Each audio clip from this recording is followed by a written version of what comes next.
Hello, everyone. We'll be getting things started very shortly. Just trying to get everything set up. Thank you all for getting here early. We'll be starting in a minute or two.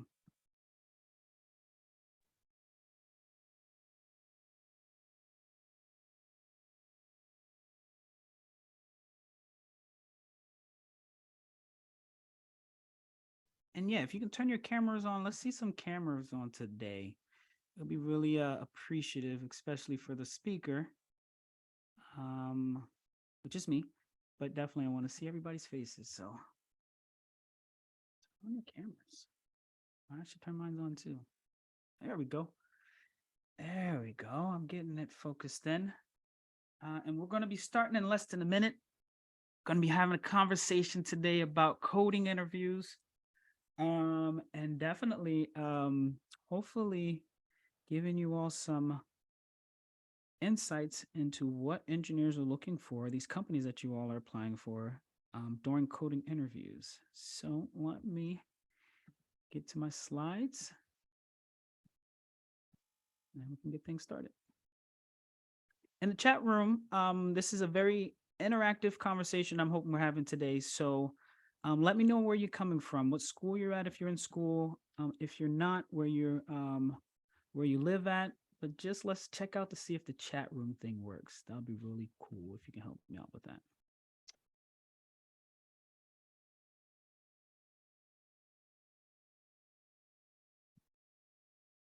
And I am looking for a volunteer at some point in our conversation.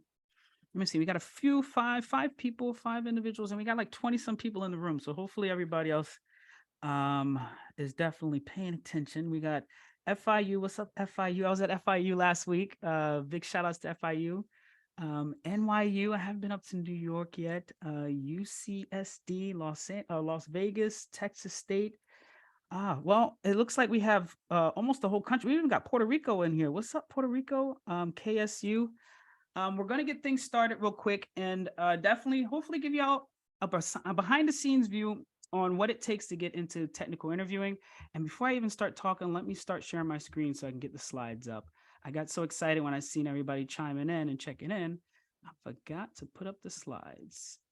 There we go. Can I get a thumbs up on the camera? Make sure that everybody can see my slides. There we go. Looks like we got thumbs up. And we're going to kick this off. So we're going to be doing a live coding interview with Bobby. I'll quickly introduce myself so you all know who I am. My name is Bobby Dorless, and I'm the technical career coach here at CodePath. I've been in the field of engineering for a few moons now, total of about 20 years, but I most recently wrapped up a really cool career working at a social media company. I don't know if you know it. It's the one with the little blue bird. I don't know if anybody knows what company that is, but yeah, it's actually Twitter that I worked for about 9 years. Becoming a site reliability engineer, which is software engineering, but also systems engineering. I'm not going to talk too much about me specifically because I know y'all want to jump into what you need to develop in terms of skill sets to get through coding interviews and definitely do a live coding section. Before we move on, one thing that I like to always remind you all is make sure you call out what technologies you're most proficient, especially when you're talking to other technologists like me, because it really lets me know what programming languages you're familiar with and definitely different things of interest. So for me, I'm most proficient at Python, which is my primary coding language, Golang, which is a compiled language, not sure if anyone's familiar with it, and then Bash. If you didn't know, Bash was actually a programming language, the terminal. It's actually one of my most proficient because that's the one that I had to develop the most insightfulness in. We can talk more about it and definitely be mindful of some of the services we offer here at the Career Center. So if this is the first time you've got to hang out with me, definitely, I really appreciate you for coming through.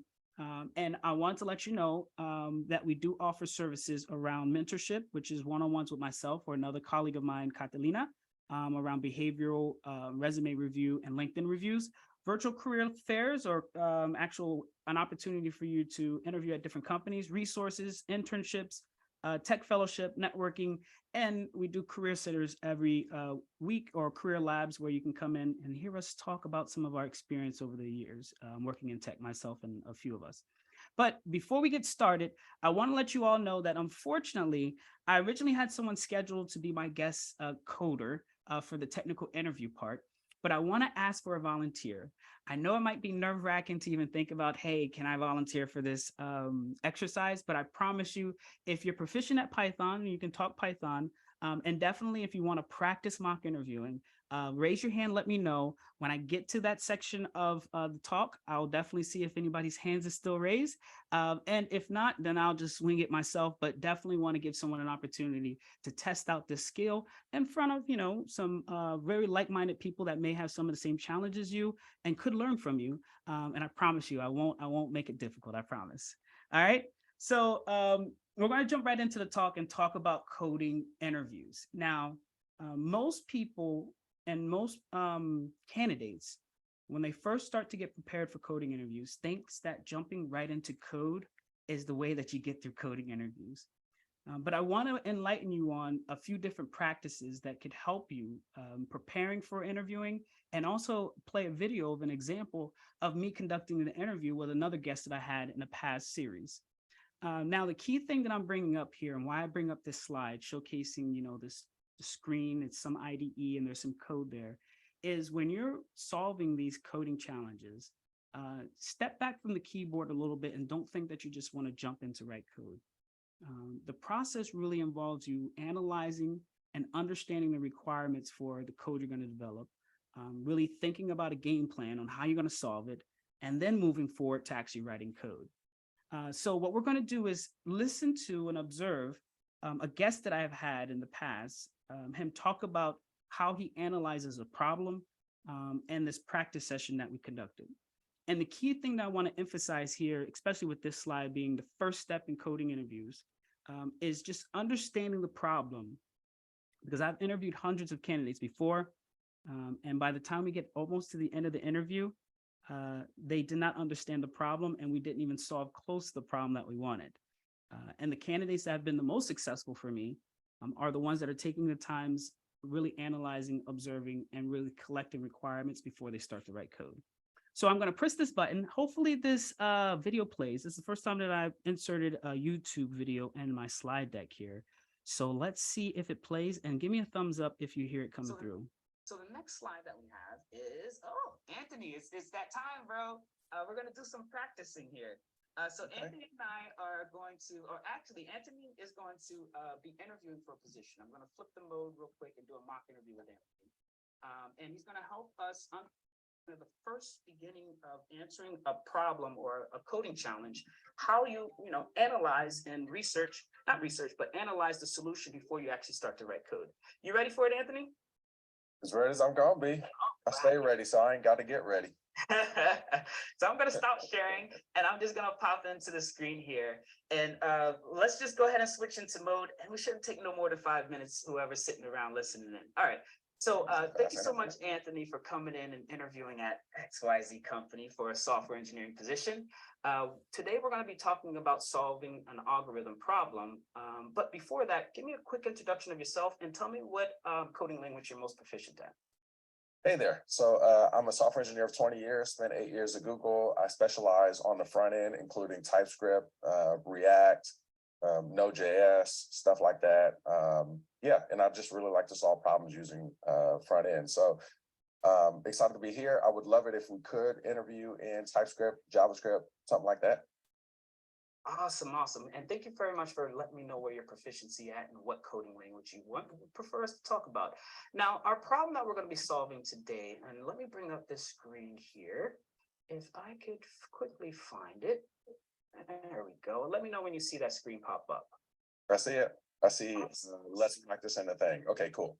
Awesome. So today's problem that we're going to solve and review is a challenge that we're having in our environment, defining strings that are anagrams. Strings are integers, and more specifically, a grouping of words or numbers. And what we want to do is, based on the description of what an anagram is being able to find words that have the same length, same characters, but if you reorder them, they could spell different things. If you can see down there, the example of heart can be reordered into earth. But the thing that I want us to cover before we actually start to write code is how would you kind of come up with the ideal solution to be able to solve such a problem? All right, cool. So just so I can understand and break this down, do you want me to test to see whether two strings are anagrams of each other? Yeah, definitely. Okay. Good. So then whatever solution I write, it just needs to return. I assume it's going to take like two strings, and then I'd need to return true or false if they're anagrams of each other. Awesome. Well, thank you for asking for some more clarity in the question. What we're actually going to do is pass in a string of words. And what we're Okay. going to do is group the words that are actually anagrams of themselves. Oh, okay. So we're going to take like a stream of words, like say, 51 words or something like that, and then we're gonna group all the words so that all the anagrams of a specific word are grouped together. So like in this example, if I had heart, earth, and like flip, I would have two groups, one group that has heart and earth, and then the other that has flip. Do I have that right? Yep, that sounds perfect. Okay, dope. All right. So then like, is there a limit to how many of these things I'm going to get? Am I always going to get one? Is it possible that I won't get any strings at all? Yeah, so you might actually end up getting an empty list, or a Okay. list. The length is longest list will be 50 items in that list. Okay, all right. So I can get between 0 and 50 items in the list. Okay, dope. I understand that. So then at the least, I might return 0 groups, or I might return 50 groups. Does that sound accurate? That sounds accurate. Okay, cool. And then do I need to check whether these words are valid or not? No, we don't need to validate if they're actually real words. Okay, so hold on. I just need to type some notes in here. We'll receive between 0 to 50 strings, and the strings can contain numbers, right? Correct. Okay. Strings may not be dictionary words and may contain letters or numbers. Do I need to worry about like special characters or any weird rules around that? Nope. Okay. And then need to return items grouped. All right, cool. So I assume that I'm getting an array of values, right? Correct. Okay, so then in what format should I return this? Intuitively in my mind, I think that returning a dictionary of arrays makes sense, where the key is like, the words that are like some kind of key that groups everything, and then an array of all the values that fit. Or do I need to return like an array of arrays? We're going to eventually return array of arrays, but I like the way that you're thinking in terms of keys with array values. Okay, no, I mean array of arrays is perfect. And does that resulting array need to be sorted some kind of a way? Like, do I need to return everything in order of appearance, or does it? Nope, not at all. Okay, so I can just group it whichever way. Okay, so return array of arrays. Okay, excellent. I think I have enough. Is it possible to get empty strings? Is it possible to get empty strings? No, there won't be empty strings. It would be the empty list, or no, it won't have empty strings. Okay, so each string will have at least one character that I can use for grouping. Okay, cool. So here's, if you don't mind, I'd like to, I would love to run through some examples, if that's fine. We did talk about one with heart, earth, and J, and I think we also talked about if I get an empty list, I should return empty array. So just going back to the heart, earth, and like jazz example. Mm-hmm. So if I get, I'm kind of doing it this way. What I should return is heart, earth is going to be in one. This is going to be in the chat, by the way. And then jazz is going to be the other thing. So that would be a valid input and output. Roger that. Okay, fantastic. And then if I get this, and if I get an empty array, I'm just going to return empty. Okay, cool. So I think I know how I would want to do this. Essentially, what I want to do is, so the first solution that comes to mind is take each word that comes in to my list. I'm going to sort it by letter and by value. So we'll use just a simple ASCII sort. Is ASCII fine, or is this like? ASCII's perfect. Okay, cool. So I'm going to take each word, I'm going to sort it in character order. And then I'm going to use a dictionary to start building a grouping of similar words. So when I find something in the dictionary or in my hash map, I'm going to add to that array in the value. And then what I would do is read those values back out of the dictionary to make my array of arrays. Ooh, thank you so much, Anthony D. Mays. Let's give Anthony D. Mays a round of applause here. Give him one and throw it in the chat with the round of applause. All right, all right, all right. So that was Anthony D. Mays that we interviewed. I hope this went through, and I just let it play because I didn't know if it was coming through loud and clear. But give me a thumbs up if you're able to observe the video and check out what Anthony D. Mays was talking about in terms of just how he was thinking about solving the problem. So thumbs up in the chat room for me, so I know that I did not. I like how he talked through the problem. Look at that. Another thumbs up. Another thumbs up. Awesome, awesome, awesome, awesome. Now, the things that I want to just cover in this section, and I am looking for a volunteer because I do have an opportunity for someone to practice just talking about code and one style that I like to interview in. But in general, what Anthony D. Mays did before he actually started to write code was really understand the problem in the sense of getting all the requirements from the length of the strings, the type of objects that would be in that string. He even asked if special characters would come into it. Like, it's like generally just understand the requirements of what you're building. And then the next thing was just analyzing. And after he developed the requirements, and I do apologize of not being able to capture the notes he was taking, but he actually wrote down those requirements as comments inside of the chat room. But in general, if you do that in your coding or in the coding sheet that you'll be using during your interview, at least the interviewer and yourself are on the same page as what the requirements are. So you heard him typing it out and like, all right, yeah, we need to make sure that it receives this type of object and it needs to return this. It will be a list of lists. Should we do that and do this? Recording those ensures that you're both on the same page. And remember, that's even before writing code.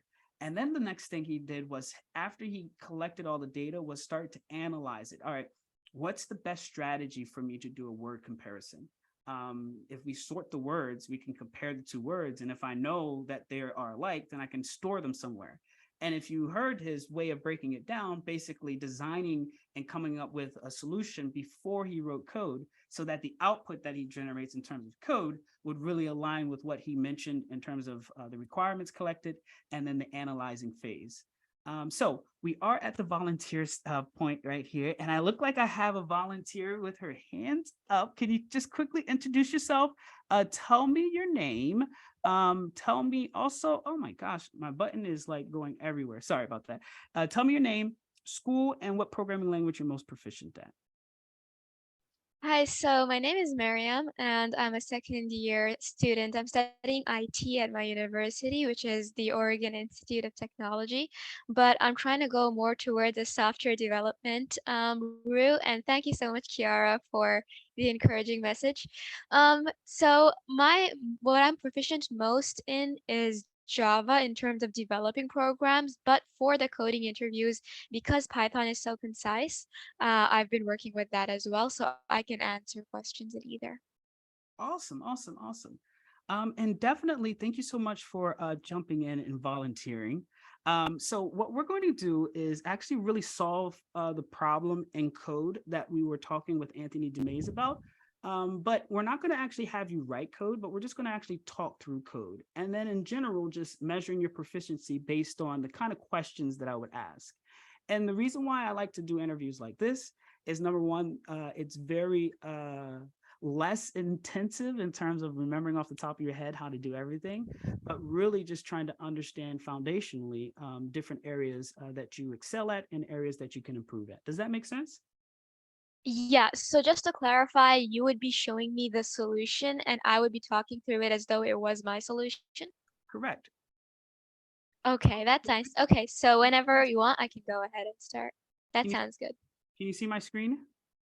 Yes, I can see your screen. Awesome, awesome, awesome. So the first thing that I want to ask you about is, I know that in general, programming languages have certain features available. But one of the cool things about Python is line number one. Can you explain to me what line number one is doing? Line number one is importing the default dictionary library from the it's importing default dictionary from collections. And this is something that can create a dictionary out of a set, if I understand correctly.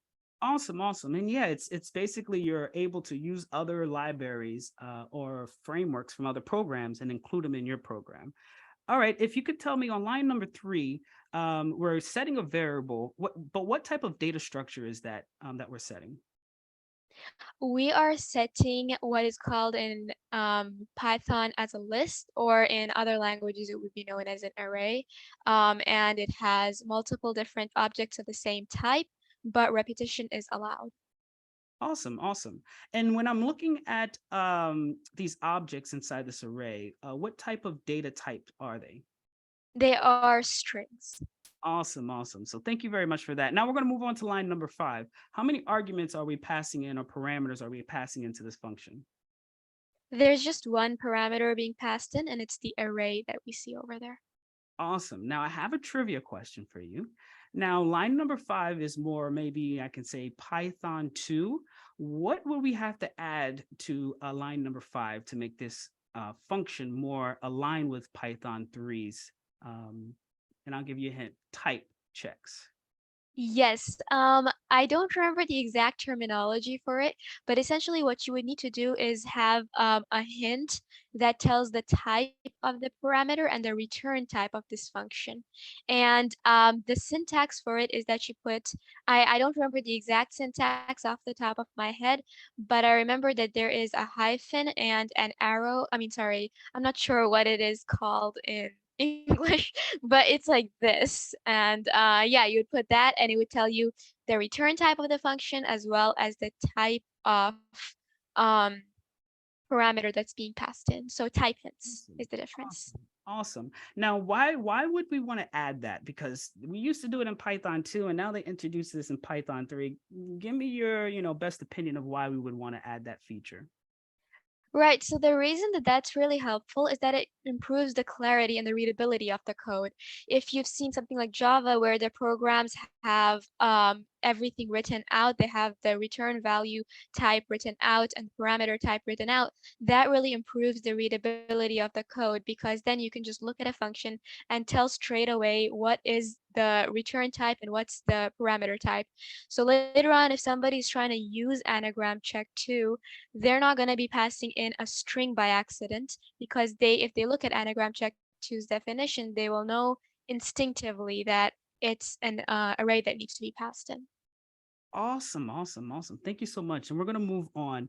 When I'm looking at line number 8 and 9, it's kind of like really Pythonic in the way that we're kind of stacking it up. People like to write really long, single line things. What's your opinion about code that's written that way, if you have any? So I do have an opinion on that. I believe that there is a balance to be maintained between writing code that's concise and code that's readable. And the way you can strike that balance is first by writing comments because those really clarify what's going on. Here, there is no comment for line number 9. So although me having worked with Python, I know that it's joining a string, it's joining an array and making it into a string and so on.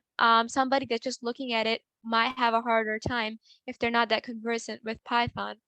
And for another part of my opinion on this is that it needs to be not too many things that are being stacked together because then you have one line of code, sure, but it's a really long line of code and then somebody needs to really think through what you have written. So even with a comment in place, it could become really challenging to understand what has been written. So if this was my code, maybe I would put the string that's joining together the array as a separate variable.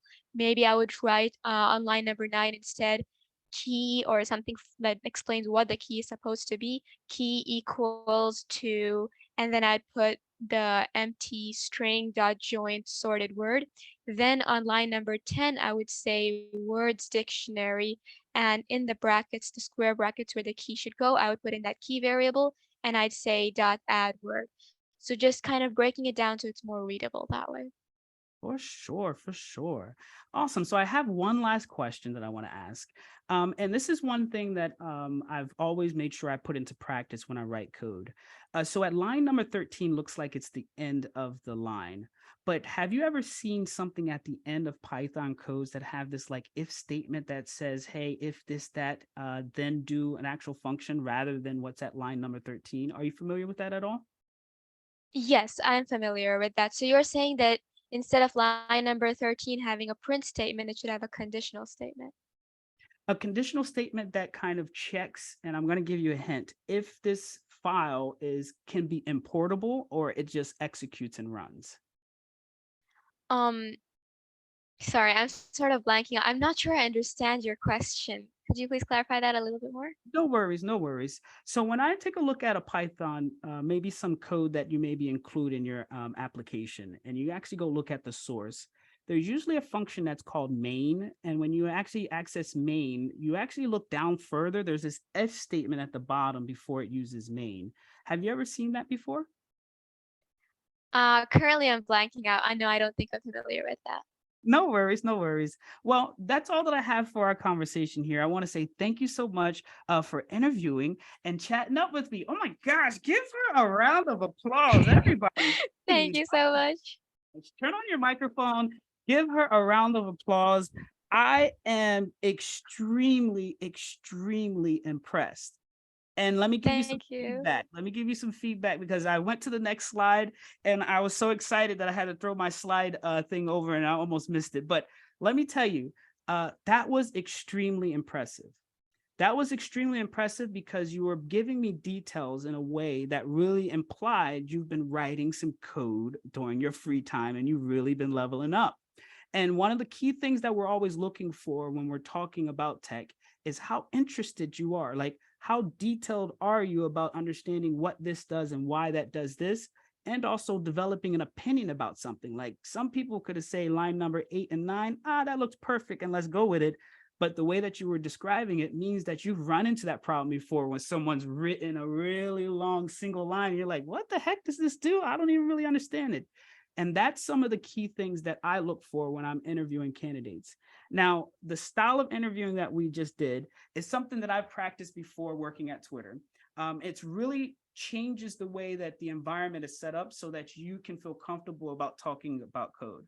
Because when you're talking about code, you have to write from scratch. It's always like, oh my gosh, where do I start? But in this example, I give you an opportunity to really tell me where your proficiency at.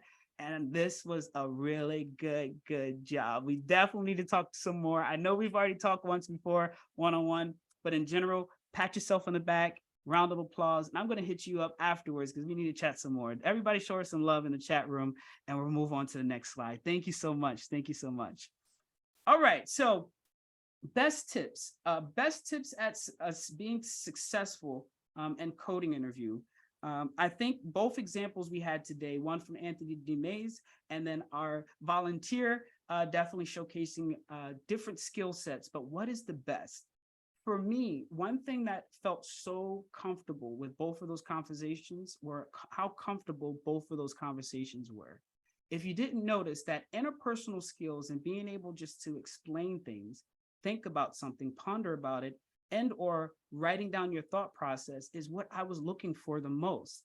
The code itself, we can teach you how to write code because ideally when you get to a company, you have to learn how to write code the way that we write code at our company, but we're trying to measure your proficiency in different ways. And showcasing your skill sets to communicate and feeling comfortable about what you're working on is something that you don't know how bright you shine when we're looking for engineers to showcase their skills and interview for certain positions. So keep that in mind. Now, each scenario had different attributes that really highlighted. The first part of it was understanding the requirements. I kind of labeled that as an R, developing your requirements, analyzing. The second part of what Anthony DeMays was talking about is analyzing and coming up with the results. That's A per se, and then execute. Our volunteer executed and really just gave us an example of what it looks like to talk about code. And I hope you continue to practice this skill set because that was definitely a great example that we will definitely be showcasing in the near future. So definitely take those with you. And the last part I have is open questions. So we have about 30 25 minutes or so for open questions. And I'm always available for one-on-one sessions and really being able to dive deeper into any challenges you have. But definitely ask your questions. If you want, I am actually going to challenge people to come up on stage and speak. So if you have a question, write your question in the chat room and then come on stage and read your question. All right. So whoever is up first, write your question in the chat room so we have it. And then please feel free to come on stage and ask your question. I see a lot of claps. I see a lot of great jobs. Well spoken. All right. We got our first question. Who is it? It is me again. I had a question. I had a question Sure. about what I could have improved in my interview because when I blanked out, I was like, "Dang, this sucks. I need to figure out." So what should I do with that? Well, thank you for coming back up on stage so I can give you some feedback. That's why I was telling you to hit me up because I definitely wanted to give you some feedback. What could you improve? Let me first say it was really enjoyable talking to you and really getting you to give me some of your opinions. And that was where the conversation could have been stale in terms of, yeah, just tell me what line this does and tell me what line that does. But once I started to find out that you have an opinion about certain things, I was like, oh, let me see what else she has to say. And that really just was able to solidify where you're at in your journey. Now, where could you improve at in that conversation? I would really say there's really limited feedback that I have for you. You were very confident at the beginning when we were talking about why do you have imports at the top, and you told me exactly, you actually corrected yourself because you said you import default dict, and he was like, actually, no, you're importing a function from the collection library. Like that right there, correction. I was like, oh, we're gonna have a great conversation. As soon as I heard that, right? When we were talking about the differences between Python 2 and Python 3, I gave you a hint and you just landed that. And I was like, all right, perfect. When we started to talk about coding style and what opinions you would have about those lines, the same ones you mentioned are the ones that I had. And only thing I would add is that you mentioned comments, but that was the first thing I would have said, like, hey, I would have had comments throughout the whole code rather than just that one line, right? One area improvement. So we did talk about what it's at the bottom of a Python code. I bet you once we get offline, you're going to go see exactly what I'm talking about. There's this condition that happens at the bottom of your code that says, hey, are we going to be importing these library or these functions, or we're actually going to execute code? And if we're going to execute code, what is the first line of code I run, which is usually the function called main. And then main takes in the arguments and then runs through that. And that was one area that I was like, oh, I got one on you, but it wasn't one that was like, oh, she hasn't seen it before, because once you go see it, you'll definitely understand what I'm talking about. And I kept digging there because I also wanted to see how you would answer how you didn't know the answer, which was great. It was like, hey, I know that there's something there. It just slipped my mind. And just being open, I'm telling you, that was a great example. And I really look forward to where your journey is and when we can talk some more. So no direct feedback. Definitely get on my calendar so we can talk some more. And I see some questions coming in. But yes, definitely, I appreciate you. Thank you so much. All right, next up. If you turn your mic on, you can say something. Yeah, I was actually looking for my question. Happy to be here. So my question is, outside of one-on-one mock technical interviews, what are other ways that you can prepare? Yeah, so mock technical interviews is going to be by far your most bang for your buck, because you're basically practicing the skills. You're practicing answering a question when they say, hey, introduce yourself and tell me a program that you worked on. What you really want is to feel comfortable and confident in that these answers aren't fumbly, like, I can't remember what I said on my resume, versus, yeah, my name is Bobby Dorless and I work as a systems engineer and I really enjoy working on this platform, that platform, and things like that. But as you can see, mock interview isn't the only way for you to practice this, because actually role playing in some sense, don't think anybody says you're crazy if they see you role playing, but act like you're talking to somebody, get into a Zoom call, share your screen, practice writing code, practice solving your lead code problems while recording yourself on Zoom, and then come back and watch yourself, right? These are ways that I've heard mentees, cohorts practice these skill sets, And always remember, your community is always a great resource too. Everybody that's here in this chat room today, it looks like we have about 50 participants. This is your community that you have ability to meet up with and practice these things and really brainstorm on different ideas of ways to develop these skills. Hopefully that answers your question. Thank you. For sure, for sure. All right, as obviously you can see, this is all randomized, so whoever can turn on their mic. Hey, quick question. Hello? Yep, I'm here. Go ahead. Oh yeah, just quick question. So is like okay, like if like during an interview you like really cannot like come up like with a solution, you really like don't know about like the new tech, is like okay to admit that like hey, I don't know like this, but like can you ask like the interviewer, oh I mean the interviewer like for another opportunity to try like to solve for another challenge? Yeah, so great question. And I know this is something that everybody's getting nervous about. I get nervous about being asked a question that I don't even know the answer. You more or less get used to those type of scenarios as you interview more. But in general, using certain skills such as asking for clarifying questions, asking for the interviewer to elaborate. And if you still don't get it, I've actually said this before in an interview. I remember an interviewer asked me a question, and we tried to kind of connect and really just get to where we were both, solving the same problem.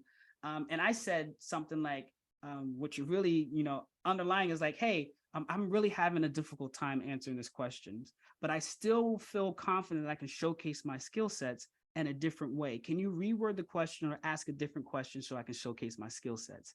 Like just taking that time to say that I didn't get the job, but at least during that conversation, the interviewer knew that I was stumped. I didn't know where, couldn't go left or right, but I still wanted to showcase my proficiency. We continued to talk. She asked the question slightly different at a different level, but like I said, I didn't get the job, but it was a learning experience. It was like, hey, Bobby, if you get all the way down to the end of the rope, you can't hold on, you can't climb it no more. Yo, can I grab that other rope over there? Because I can show you how I can climb. And unfortunately, it just didn't work out for me. So be okay with you getting to that point. Lessons learned. I never going to have a problem with that question again, because as soon as I got home, what did I do? Get online. I was like, oh no, I can't believe I couldn't get to that. And also every time I go to my next interview, I look at all those type of questions so I can get ready, so I can be proficient in showcasing my skills. So hopefully that answers your question. Definitely. All right. Go ahead, hello. shoot. Yes. Good afternoon, Mr. Dollars. So my question is, yes, I think someone asked it earlier, so I'm just going to modify it. So for me, what I've tried to do with the whole data structures and algorithms was to try to group the problem by data type or data structure or of the same algorithm. For example, 2 pointers are all in one corner or all in one section.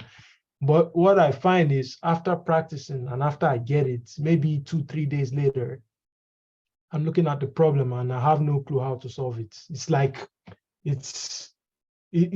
I'm forgetting at a way faster rate. So how do you think we can overcome that? Yeah, for sure. And I first want to say thank you for asking that question, and don't feel like you're the only one that has that. And let me tell you something. There's a saying that they say, if you don't use it, you lose it. And now imagine if you use it and you still lose it. It happens to us all, right? So the mindset is that recognizing what you're doing is recognizing patterns with how you solve the problem. And I hope you get a chance to get on my calendar so we can talk some more and I can get some more details. I'm wondering if your pattern matching is an area that we need to practice, right? It's like understanding the problem and then realizing which of the patterns I need to match it with. Rather than understanding the problem and then finding a problem that it associates with, because you're looking for pattern matchings in those scenarios. But the other thing that I want you all to realize is when you're writing code, you can solve a problem so many different ways. I can write a problem that I could use a simple list or set. And actually, because I want to use a set and only have one object that looks like that, I decide to use a hash map and just store everything in a key. it's the same thing in different type of use cases, but I'm making the problem even more difficult by using a hash map and only using the keys, or I go simple and use a set, right? It's like getting used to deciding which is the most simplest way to solve your problem and then associating those with different patterns. But I'm not going to say it's going to be something that's going to happen overnight. You got to continue to practice, continue to put in the time, the effort, the work, but definitely get on my calendar so I can help you narrow down if there's any areas that we could focus you on more so that you can start to make these connections. All right. Yeah, thanks. Definitely. Hey, Bobby, I'll go next. So I wanted to know your opinion on like referencing documentation, both in a live interview and also on these like online assessments. I'm pretty sure you're not supposed to, but I don't know. And I'll give you a kind of context. I just earlier in the morning, I did a mock interview through Pramp, and I realized I needed to reference the string like documentation because I was having issues with regular expressions, and it was just a minor part, and I need to like remove punctuation in order for me to get into like where the actual algorithm was like lying. And as a result, because I like was having difficulties with just like stripping punctuation, I couldn't get to the meat of the actual algorithm because I ran out of time, and I was like, okay, whatever, let me just move on, assume it's a correct. So that is like, so just your opinion on going and referencing documentation. Yeah, I mean, now are you saying referencing documentation such as writing a comment and saying that this is the documentation I would refer to solve this problem? Is that what you're saying? I'm saying just like straight up going on Google and being like, go looking up the like Java string documentation. Yeah. All right. So there are some spaces that when candidates interview in have the flexibility to use all of the resources that they have available to them, including the internet. That's a space that I like to interview candidates in because technically, I do the same thing. If you talk about regex or regular expressions, I can't remember how them things work. And I have to go search it up every single time. And I'm probably going to spend an hour looking it up in general because it's just something that it never clicked for me. And when you're saying, hey, if that's something that's feasible during an interview, it really depends on the space that you're in. If you're on an online assessment and they have, some certain requirements or boundaries or resources that you can or cannot use, getting out those boundaries, I mean, you got out those boundaries. I'm not sure if there's any wiggle room for that.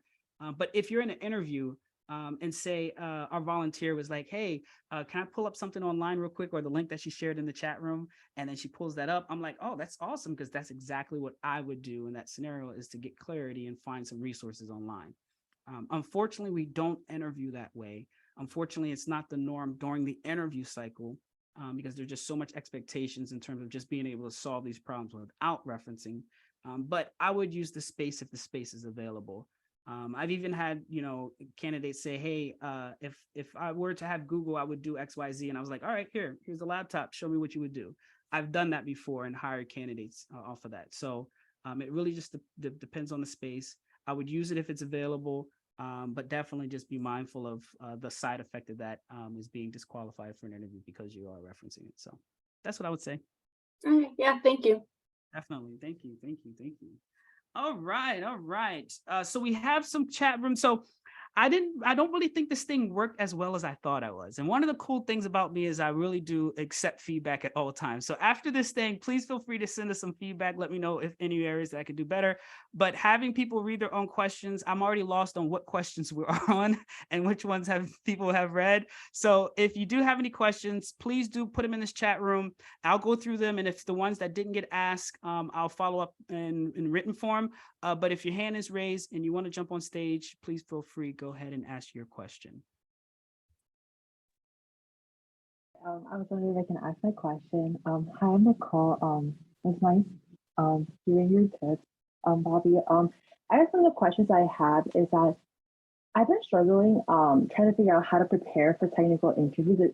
interviews because there's so much information out there. They say to do leak, or they say to do like take this course on Udemy to understand data structures and algorithms, or do Neat Code 150. And I don't know where to start or like what's the best way. And I would love like tips on that. Yeah, for sure, for sure. And I do want to say that this is not another challenge that you're only experienced, because the way that we evaluate engineers nowadays has a broad range and variance. It really also depends on the job, position, title, and what skill sets they're looking for. So one thing that I always want to make sure that you all do as CodePath cohorts is make sure you read the job descriptions. Yes, everybody wants to get an internship, but if you don't read the job descriptions, then you're not sure what to get prepared for. Now, that's when you're going to be homing in certain areas specifically. You read the job descriptions, you see them say data structure and algorithms, guess what? Home in on that. Read the job descriptions and they're talking about front end, AngularJS, React, JavaScript, go home in on those skill sets, right? But while you're waiting for your opportunity to actually interview at companies, that's why we have these tools like LeetCode, HackerRanks, and so on and so forth to practice and build proficiency. Now, there is no silver bullet that says, hey, if you do these 50 problems, you're going to be good to go. There is none, right? What I'm looking for when measuring proficiency is that you're a proficient developer. You may not know the answer initially, but you're able to work through the solution in a timely manner, right? And that's what the online assessments or quote unquote measuring is, if you can solve the solution in a timely manner. But for you to practice those skill sets, that's what these platforms are there for. So I don't have like an exact remedy or formula that says, hey, do this, do that, and you're ready for XYZ job. I have a preference that says, hey, while you're waiting to, this is the job I'm going to apply for, or this is the job that I'm going to interview for, and these are the requirements. Let me continue to keep these skill sets sharpened, such as data structures, to-sum, queuing, and just practicing those things so that when those opportunities come in, then you can home in on what skill set you need to home in. So don't try to do everything, right? It's like, this week's I'm, just messing with data structures. Next week, I'm learning about an algorithm and doing a search or queuing. Like, just broaden the scope of what you're learning. But once you get that job, that's what you start to home in. And in terms of mock interviewing, come to the Career Center. We have mock interviewing sessions that you sit down and chat out with me, and I help you measure where you're at in your skill sets and definitely give you some more feedback. So hopefully that answers your question.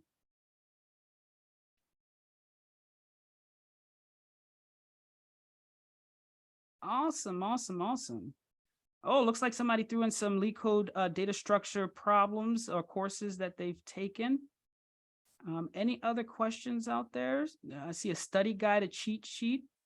Now, if you're not in the chat room, definitely check that out. So we got some really great resources in here. I have a quick question. Sure. Introduce Hi, yourself. Bobby. My name is Sinali Mercado, and I'm currently a master's student at Marymount College. I just have a quick question. This is my first time taking a CodePath course. I was wondering if I'm eligible for the mentoring, technical interview mentoring. Yeah, I mean, because you're already affiliated with CodePath, you have full access to the Career Center. I did show the slide at the beginning of the different offerings that we have. One of those is technical interviewing, mentoring, and more or less getting on my schedule and us really like diving into areas of focus.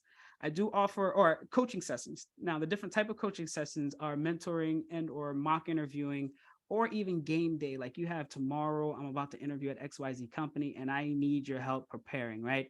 We also offer those services in the Career Center. So in general, just get on my calendar, we can chat up, introduction, and then we can go on into whatever services you're looking forward to. And definitely, if you're looking for mentoring, some guidance, I'm always here and have some gems to give, hopefully. So definitely. Thank you, I appreciate it. All right. Anyone else? We are coming down to the end of our session here.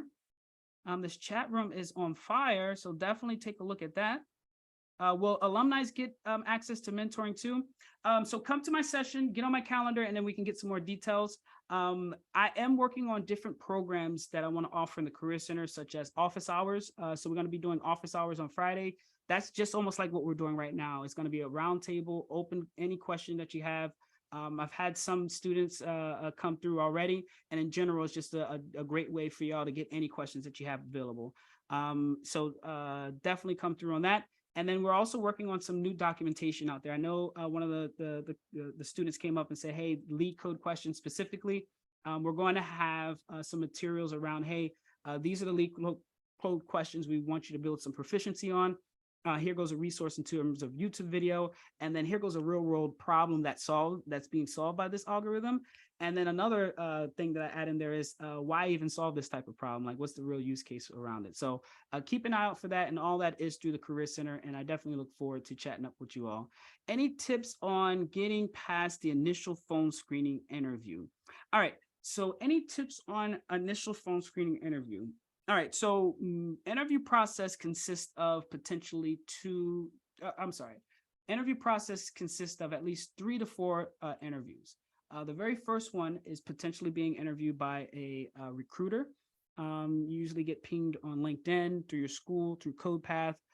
And these individuals for the company are really focusing on ensuring that the skill set that they have documented aligns with the position, or your skill set that you have documented aligns with the position that they have open. So they're doing resume reviews, LinkedIn profile querying, and just really trying to align the candidates up. Usually move on to the technical conversation. This is like maybe your first introduction to the company, talking about tech. This could be the hiring manager, or it could be a senior engineer like myself that would get on a phone call just to give you, a quick rundown on what the position is, and then ask you maybe some entry-level technical questions. If you get through that, then you actually move on to rounds of interviewing, where you're going to meet with, in each session, maybe 1 or 2 engineers doing code pairing, basically solving some technical problems like we did today, and or talking about tech, system design, and really just getting your opinion about certain level of engineering practices. And then after that, you're able to move on to the next thing, which is behavioral type interviews and or a closeout interview with the manager. So that's usually like an interview breakdown. I know I was kind of really fast on that, but how do you get through the very first one, the initial phone call? First of all, just be prepared to get a phone call, right? Practice picking up the phone, introducing yourself, and telling the person what technology you're most proficient at. Listening in terms of if this is a role that you want to apply for, because you might be applying for a role that you don't even know what it is, but if it is something that you're interested in, you're going to turn it up a little bit. And ultimately, just don't underestimate anybody that's on the other end. Because one thing that I unfortunately did is not know that I was talking to somebody technical, where I could have showcased some more skill sets if I did know they were technical. So don't underestimate who's on the other phone.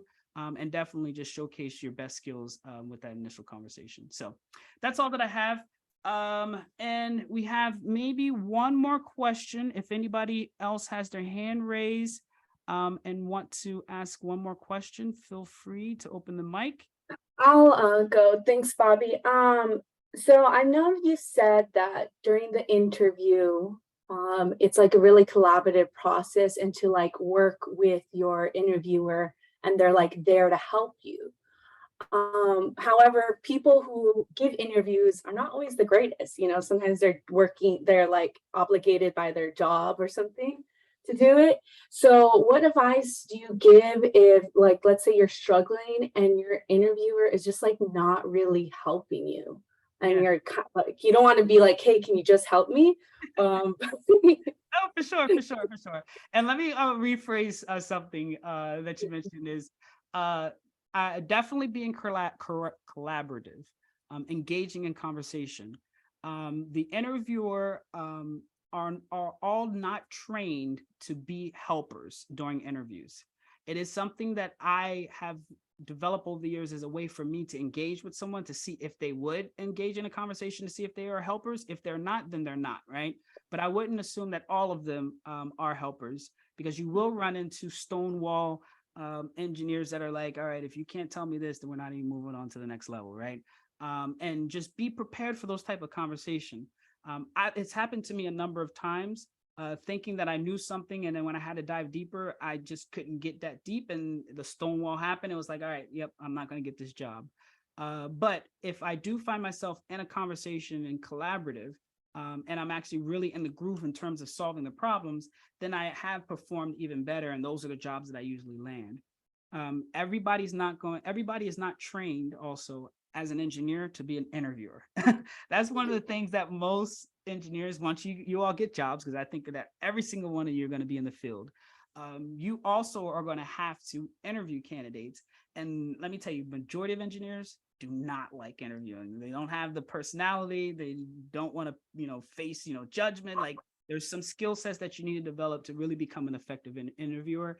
And sometimes companies don't offer that. So you will run into some engineers or interviewers that are really rough around the edges when they just not showing those interpersonal skills. So just be prepared for it, and just, roll with the punches that you get, and just know that you're just there to showcase your skill sets to the best of the ability. And if they can't see it, then that's not the company for you. And or imagine you work with somebody like that. I was like, man, I can't even communicate with you in an interview. Like, how am I going to do this when we get a job together, right? So that's kind of what I would say in terms of my feedback about that. All right. All right, thank you so much. All righty then. Big shout outs to Gabriella for a really nice question. Is it true that the interviewers look more into the thought process than the correct solutions? All right, we have our last question. Is it true that the interviewers look more into the thought process than the correct answer? I can't say that all do, but obviously you all can see that I do. And I've hired a lot of engineers that may fail the coding exercise, but because of their thought process was on point, I was able to move them to the next round. Now, that doesn't mean that just because I move them on to the next round that they're going to get the job, because someone else has to make their own evaluation of their skill set. But I personally have viewed your thought process, how you think, how you solve problems, how you deal with challenges, how you run into the wall and go over it rather than fall down and just give up, how you engage in conversations. That definitely are areas that I focus on because I want to work with you. I really want to, build really massive collaborative systems together, right? I want to be able to communicate with somebody that even during this time of interviewing, they're so comfortable about, with themselves, and showcasing the process and talking it through definitely enlightens interviewers on that. All of us don't do it, but it's definitely something that I do. And it's something that a lot of places I've had the pleasure of working at emphasizes on. So we are going to leave that at that. I seen that there was one more hand that came up and I can't not take it. We got 4 minutes left. I'll let you ask your question, but it got to be quick and then I'll dial out. Go ahead and ask your question. Sorry, just because I asked a question in the chat, but maybe you didn't see my question, so no worries. My question is that if the interviewer asked me to say something about me that I didn't describe in my resume, so what thing should I talk about that? Oh, that's a really good closeout question, and this is going to be the last one. All right. So when we are interviewers are asking you to describe yourself, one thing that if you've ever attended my one-on-one sessions, I say this and I do not mean to offend. I really do not care about your project. I don't care. And I don't mean to offend. I care about the technology you use to implement your project. If you use React, you use AngularJS to develop your front end. If you talk to APIs and you're sending JSON, if you're using some, let's say Flask or Django backend, if you're using Node.js and you've written backend APIs, like you're talking about the technology. When we wrote it, when we stored the data, we use a Mongo database, or we use MySQL as the SQL server. We implemented some caching infrastructure with Redis. Like talking about tech is what you want to talk about when you're describing yourself. And I say it again, not to offend. I've seen too many tic-tac-toes, too many crisscross, whatever websites. But once they showed me a framework that they're using or something new that I wasn't familiar with, that's what got my interest into the conversation about what they were introducing. So that would be my advice: is find the things on your resume that really highlights that your technical ability, emphasize those, and don't forget to tell me about the technology. Talk about tech. All right. Well, that's all that we have. I do have an office hour coming up the end of this week. I'll make sure I post it in the chat room. We do have I have another session next week, and I think we are going to be talking about either building or maintaining a project on GitHub. I think it is. But anyways, I'll be here next week the same time. Definitely, hopefully give you all some insights into things that I look for as an engineer in this field. And definitely, I look forward to everyone getting a chance to chat up with me one-on-one if the time permits. And thank you again for showing up. Let me see. Do I got some music to play? Yeah, I do. Thank you all so much. Y'all have a good one now.